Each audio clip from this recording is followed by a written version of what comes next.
Assalamualaikum warahmatullahi wabarakatuh. Salam sejahtera untuk kita semua. Perkenalkan, nama saya Tarmila dengan NIM 250201020366 dari Program Studi Manajemen Universitas Cyber Asia. Pada kesempatan kali ini, saya akan memaparkan tugas UAS dari mata kuliah Cyber Security Management, hasil bedah dari jurnal ilmiah bereputasi internasional yang berjudul Information System for Supply Chain Management, Uncertainties, Risk, and Cyber Security. Karya dari Andriy Boyko, Vira Shendrik, dan Ola Boyko yang dipublikasikan pada tahun 2019 di jurnal Procedia Computer Science. Topik ini sangat krusial dalam konteks operasional industri modern ketika perusahaan mentransformasi rantai pasoknya ke platform digital dan web. Muncul tantangan besar terkait ketidakpastian, risiko operasional, dan yang paling krusial adalah keamanan cyber. Mari kita bedah bersama seluruh pembahasan dari abstrak hingga kesimpulannya.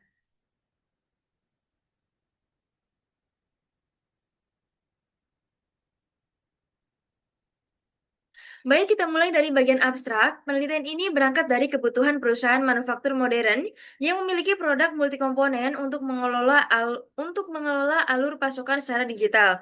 Melalui metode kualitatif berbasis pengumpulan data dari berbagai entitas bisnis, para peneliti memeta alur proses SCM dan bagaimana sistem informasi mendukung alur tersebut. Temuan mendasar dari abstrak ini menunjukkan bahwa untuk mencapai integrasi bisnis yang sukses, antara antara supplier dan customer, pabrikasi tidak cukup hanya memikirkan kecepatan pengiriman. Mereka harus memfokuskan perhatian pada identifikasi sumber ketidakpastian, pengelolaan risiko, dan menangani masalah keamanan cyber. Kontribusi praktis nyata dari jurnal ini adalah dirumuskannya metode baru untuk memprediksi risiko rantai pasok dalam dalam situasi serba tidak pasti, serta penawaran solusi terpadu untuk mengamankan data perusahaan pada sistem informasi SCM.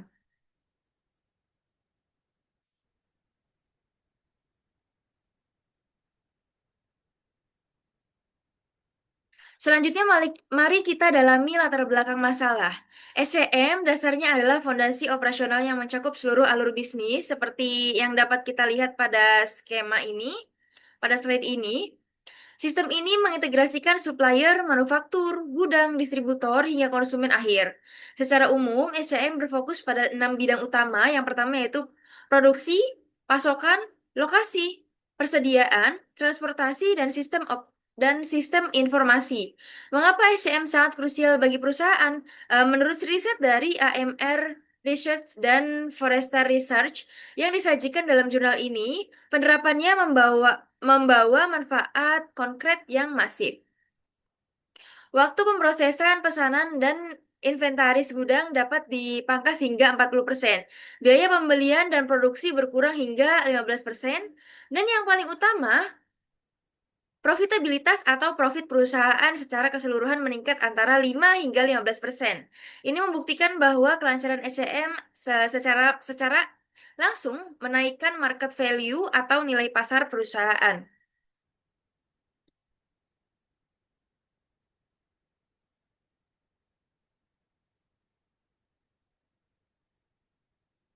Tentu perkembangan SCM tidak berhenti pada software internal lokal. Internet telah mengubah permainan permainan menjadi web supply management. Semua entitas terhubung secara online dan mempercepat kolaborasi dan menciptakan efisiensi yang luar biasa. Jurnal ini menyoroti keberhasilan perusahaan raksasa dunia, Packard, sukses memproduksi printer lewat tim riset lintas negara. Boeing dan Adaptec mampu menghemat 10 juta dolar US dollar per tahun.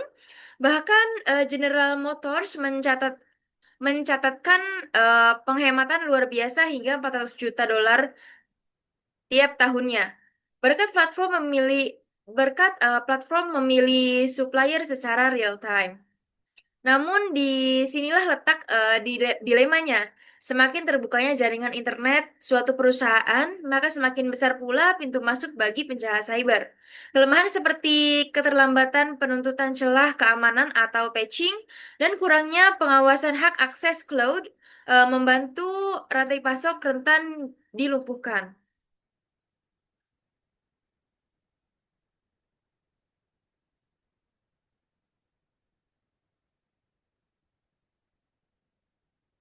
Baik, untuk membedah persoalan ini secara akademis, mari kita bedah variabel-variabel penelitian yang dianalisis dalam jurnal ini.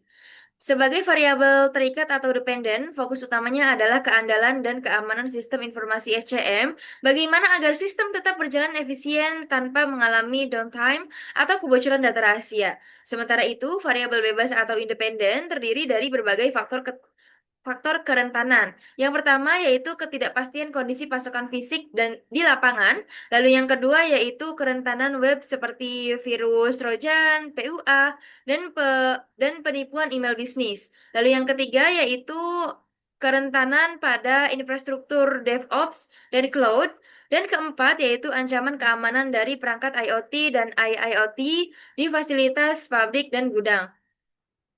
Semua variabel bebas ini dimitigasi oleh variabel perantara atau intervening, yaitu sejauh mana kebijakan tata kelola kemampuan cyber dan pemantauan real time diterapkan oleh perusahaan.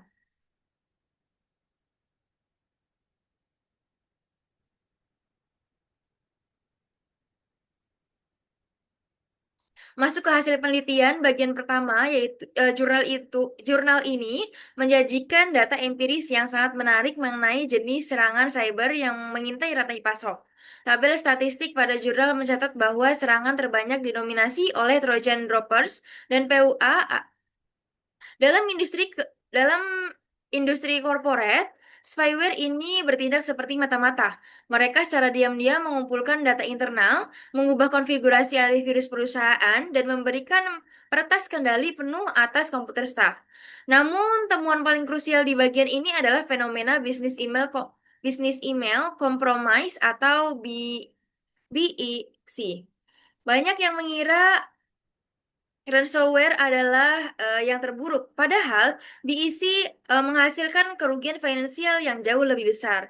Peretasan meriset hierarki manajemen perusahaan via media sosial, lalu membuat email palsu seolah-olah dari CEO yang meminta bagian keuangan mentransfer dana mentransfer dana besar ke vendor tertentu. Karena email ini murni teks tanpa lampiran virus atau link mencurigakan, pesan ini seringkali lolos dari filter sistem pertahanan cyber canggih sekalipun.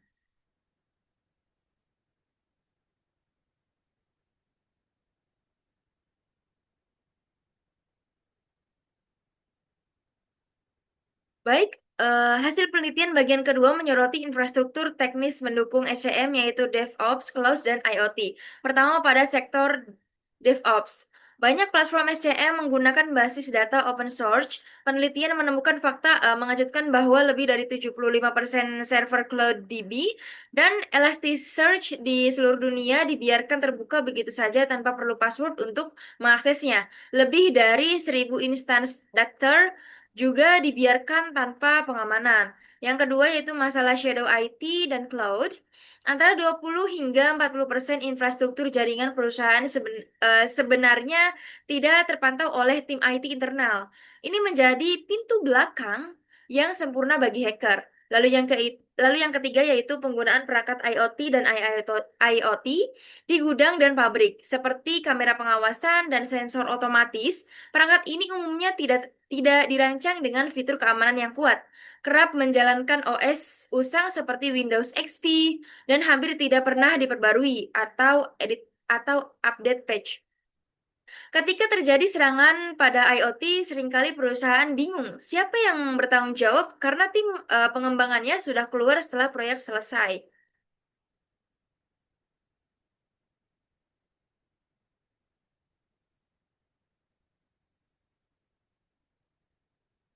Baik, kita sampai ke bagian kesimpulan dan solusi. Kesimpulannya, eh, modernisasi SCM berbasis web adalah hal yang mutlak untuk daya saing perusahaan. Namun, resiko cyber yang menyertainya tidak boleh diabaikan. Keamanan SCM ini berdiri di perbatasan antara industri transportasi atau logistik dan industri teknologi informasi.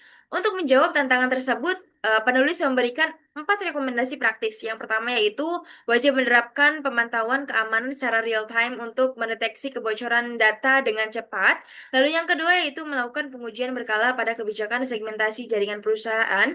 Lalu yang ketiga yaitu mengatasi inventarisasi IT manual dengan audit perangkat otomatis agar tidak ada shadow IT yang terlewat.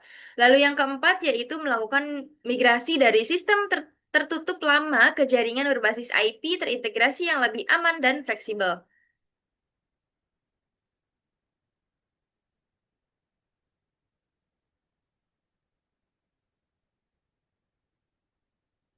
Baik, demikian pemaparan poin-poin penting dari jurnal ini. Semoga penjelasan ini bermanfaat bagi pemahaman kita mengenai manajemen rantai pasok dan keamanan cyber. Kurang dan lebihnya saya mohon maaf. Terima kasih atas perhatian Bapak, Ibu, dan teman-teman sekalian. Terima kasih. Wassalamualaikum warahmatullahi wabarakatuh.